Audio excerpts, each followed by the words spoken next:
I feel like I should start this video with a confession. I'm sorry it's been 4 days since my last video. So let's get back on it. Let's talk about time. Time's a really good subject. Everybody's too busy, right? Never have enough time to do anything.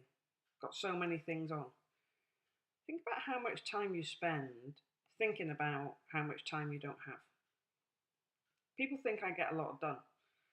Sometimes when I talk about all the ideas I've got and all the things I'm putting into practice, I get asked, when do you sleep?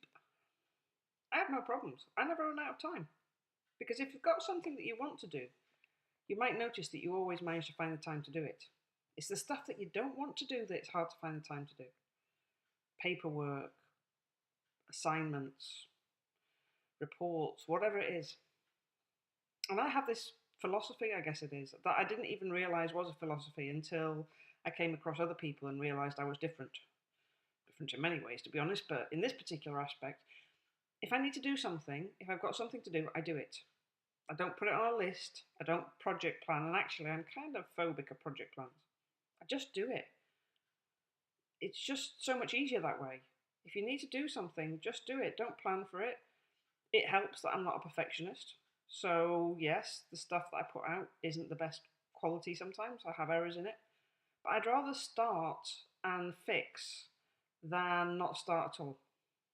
So the only time I actually have a task list is when I've got so many things that I need to just do that I can't possibly do them and keep the list of them in my head. Then I write it down on a piece of paper, well, on my phone. And therefore, I don't occupy precious space by keeping the list. The space is taken up doing the stuff on the list. The other thing is, I recognise that I'm not a good person at doing things well in advance. I'm a last minute person. I've always been a last minute person. I revise last minute, I do reports last minute, and I'm capable of that. So it's okay. It works for me, so I'm okay with what works for me. And that's another thing. Instead of trying to swim against the tide or push water up a hill, sometimes you just need to go with what works for you. If you like leaving things to the last minute and can do them then. That's how you are. So I do everything when I need to do everything.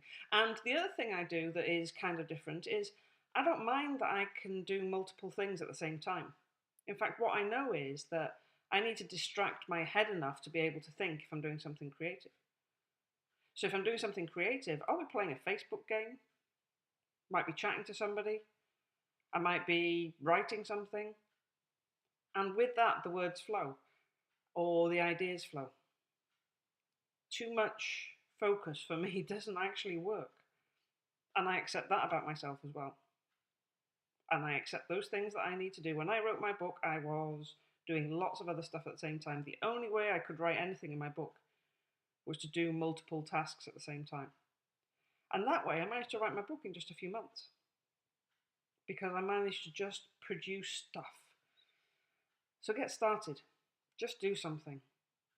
And look back on your life and the patterns of behaviour you've had. And instead of fighting against them and trying to be like everybody else expects you to be, maybe just accept who you are and work with that. And if you need to do something, do it. Don't put it off, don't think about it, just do it. And you'll find that you can get an awful lot done, and that very often you don't run out of time, because you only run out of time when you've got a list of things to do. If you don't have anything to do, no problem with time. Okay, that's my